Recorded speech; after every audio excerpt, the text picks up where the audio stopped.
You were Oh, telling me. so anyway, we bucketeered for 2 or 3 days, and then got the 100 buckets filled up, and my crew quit me in disgust. They couldn't handle it anymore. And why is that? Because it's nasty work. Oh, yeah. And we were, of course, being illegal. I mean, we were being buzzed by helicopters, with megaphones telling us to immediately cease and desist. We were breaking federal law. We'd never be able to enter a port again. Blah blah blah blah blah blah. All this shit. They didn't want anybody out there. Coast Guard's only position was, we don't need any help. Stay the hell away. And how big was your crew? 2. We had a crew of 2. The 3 of you. Yeah. But they were, things were. Kathy had to fly back to Cordova. She had 2 young kids. I mean, back to Anchorage, Seattle. She had two young kids down there, and Mike stuck around for a while.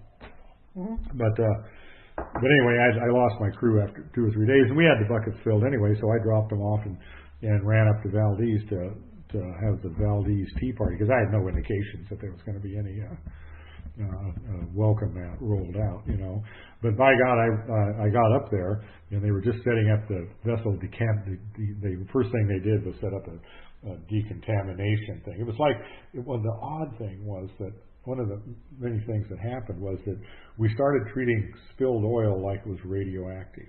I mean, it is very low level radioactive, but we treated it like it was made out of plutonium. Yeah.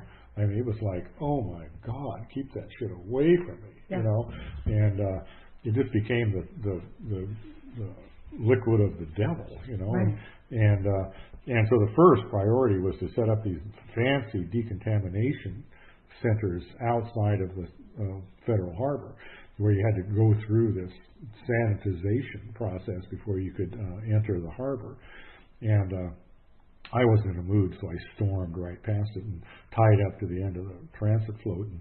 And I talked with Floyd that day, and they knew I was imminently due, and I was not looking for any delays.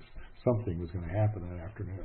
They were going to hand over a big wad of money, or I was going to dump this shit into Valdez Harbor and take my chances, with the media. Mm-hmm.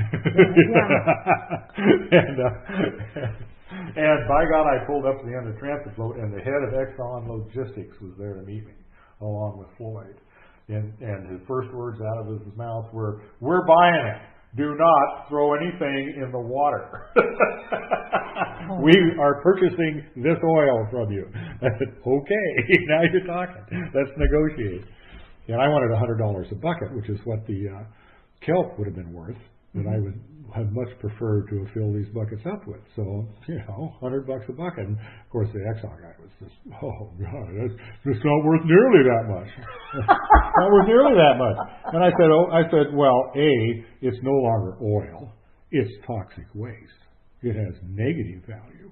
And I'll tell you what, if you want to do another avenue, if you get a lawyer down here, I'll sign a document saying I just want to be paid the average amount that you spend to pick up a gallon of oil.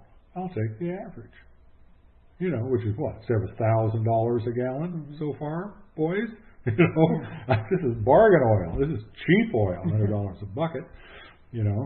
So we hammered and hawed down there at the end of the dock for a while, and I settled for $20 a bucket and a half contract, which they were finally starting to do right at this time. Everything was finally starting to happen. The log jam was breaking, and there were contracts being let to fishermen